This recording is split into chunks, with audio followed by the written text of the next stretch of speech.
গোপালগঞ্জে এনসিপির কর্মসূচি ঘিরে সংঘর্ষে 4 জনের মৃত্যুর ঘটনায় কোনো প্রাণঘাতী অস্ত্র ব্যবহার করেনি বলে দাবি করেছে সেনাবাহিনী। এ বিষয়ে গঠিত উচ্চ পর্যায়ের তদন্ত কমিটির মাধ্যমে সত্য ঘটনা বেরিয়ে আসবে বলেও আশাবাদী তারা। সেনা সদর দপ্তরে এক ব্রিফিংয়ে আরও জানানো হয়, কোনো বিশেষ রাজনৈতিক দলকে নয়, যাদের জীবন হুমকির মুখে ছিল তাদেরকে উদ্ধার করেছে সেনাবাহিনী। বিস্তারিত জানাচ্ছেন জি.এম. তসলিম।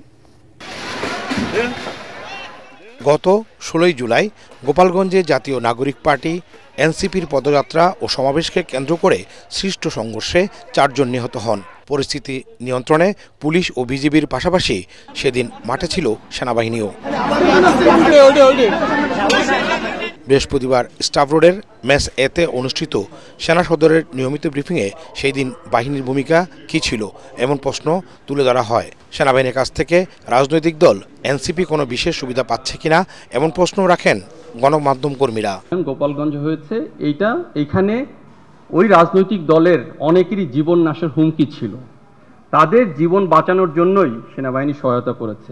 এখানে জীবন বাঁচানোই মূল লক্ষ্য ছিল, অন্য কিছু নয়। সামাজিক যোগাযোগ মাধ্যমে রাষ্ট্রে বিশৃঙ্খলা সৃষ্টির অপচেষ্টার অভিযোগ আনা হয় এক সেনা কর্মকর্তার বিরুদ্ধে। এই বিষয়ে মেজর সাদিককে সেনা হেফাজতে নেওয়া হয়েছে এবং তদন্ত চলছে বলেও জানায় সেনা সদর দফতর। মেজর সাদিককে নিয়ে আপনারা প্রশ্ন করেছেন, আমাদের নজরে এসছে, আর্মির হেফাজতেই সে আছে এবং তদন্ত চলমান আছে। তদন্তে তার দোষ প্রমাণিত হলে নিঃসন্দেহে সেনাবাহিনী প্রচলিত নিয়ম অনুযায়ী তার বিরুদ্ধে ব্যবস্থা গ্রহণ করবে। এইদিকে পার্বত্য এলাকায় পাহাড়ি বিচ্ছিন্নতাবাদী সশস্ত্র সংগঠনগুলোর মধ্যে অন্তর্কোন্দলে হানাহানির ঘটনা প্রসঙ্গে সেনা সদর দফতরের অভিমত, অতীতের যে কোনো সময়ের চেয়ে কেএনএফের আধিপত্য কমেছে। তাদের প্রশিক্ষণ ক্যাম্পগুলো গুড়িয়ে দেওয়ার পাশাপাশি নিয়মিত অভিযান অব্যাহত রয়েছে। পার্বত্য চট্টগ্রামে পরিচালিত অভিযানে মোট 10টি আগ্নেয়াস্ত্র, 9 রাউন্ড অ্যামিউনিশন, অস্ত্রের খুচরা যন্ত্রপাতি, 500 গ্রাম গান পাউডার, 7টি ওয়াকিটকি সেট এবং মাদকসহ অন্যান্য সরঞ্জামাদি উদ্ধার করা হয়। মাইলস্টোন স্কুলে বিমান বাহিনীর প্রশিক্ষণ যুদ্ধ বিমান বিধ্বস্তের ঘটনায় উদ্ধার অভিযান নিয়ে সামাজিক যোগাযোগ মাধ্যমে বিভিন্ন নেতিবাচক মন্তব্য সেনা সদস্যদের ব্যথিত করেছে বলেও ব্রিফিংয়ে জানানো হয়।